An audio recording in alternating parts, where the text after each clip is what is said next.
Elizabeth Lavitt. Chris, I am so surprised that being aware that fragrant chemicals can be harmful that L. Ron Hubbard did not recognize tobacco, nicotine, alcohol, and caffeine as drugs.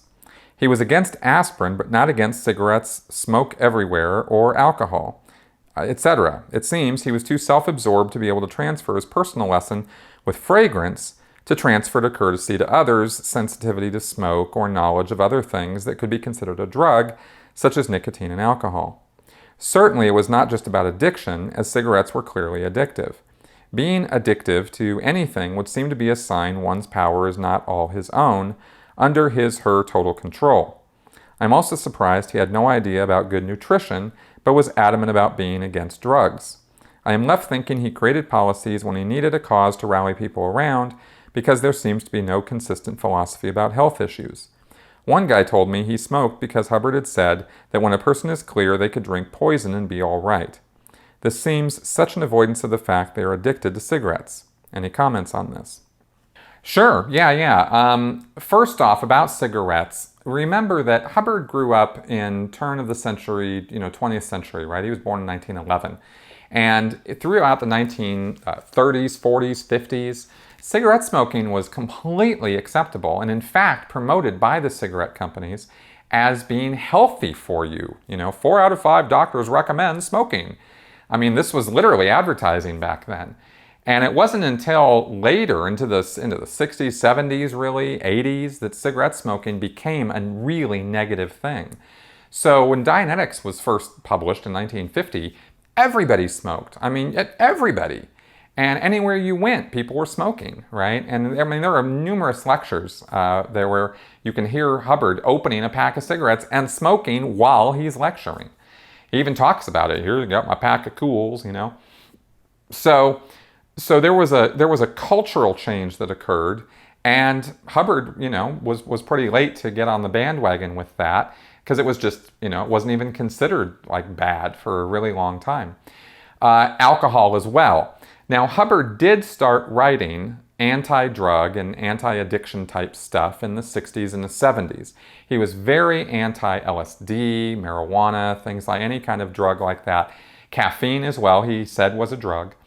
But he didn't say it in such a way that he prohibited it. He was just like, hey, let's not go overboard with this stuff. He also didn't necessarily practice what he preached, right? But nobody in Scientology knows that. They all think he did. I mean, I talked about the fact that we all thought Hubbard had quit smoking in the 70s, and didn't drink. I was amazed to find out after I got out of Scientology that Hubbard was a heavy drinker, that he was on barbiturates and blues and reds and things. This was shocking to me. I had no idea. So that all that information about Hubbard's drug problems and alcohol and even smoking are kept in a bubble. Okay, so Scientologists read Hubbard saying, be tolerant, don't get addicted to things, that these drugs are bad, and they take him at his word, and they follow along with that, right? I'll give you an example. I used to give my parents hell growing up about their smoking, because I grew up in the 70s, and cigarette smoking was taught to us in school as a bad thing. I saw all the anti-smoking ads on TV, the black lung, all those ads. And I thought, wow, why are my parents killing themselves by smoking, right? So I would give them hell. Well, my parents told me to, bugger off and mind my own business until the 80s.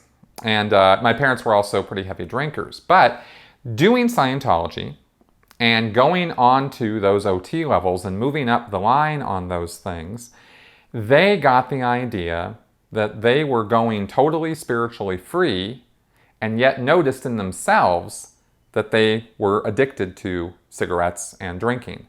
And they both quit on their own bat. They stopped smoking and they stopped drinking, all on their own. As they explained it to me when I was a teenager, my mom said, it didn't really make a lot of sense to me that I was saying I'm totally free, and yet I can't stop smoking, right? Now that's my parents. Pretty common sense, pretty good people, and of course they left Scientology after that. I did know and see OTs, people who had gotten to the highest levels of the bridge, who kept smoking, kept drinking. And within the world of Scientology, while it's acknowledged that you don't want to be, intolerant, or you don't want to be like excessive with these things. There's also this thing about in Scientology, because the stress level is so high, that the cigarettes kind of bring the stress level down. So, nobody's really giving each other a whole lot of crap about it in Scientology either. Some people do, of course, but generally speaking, it's accepted in the culture. So there's that factor as well.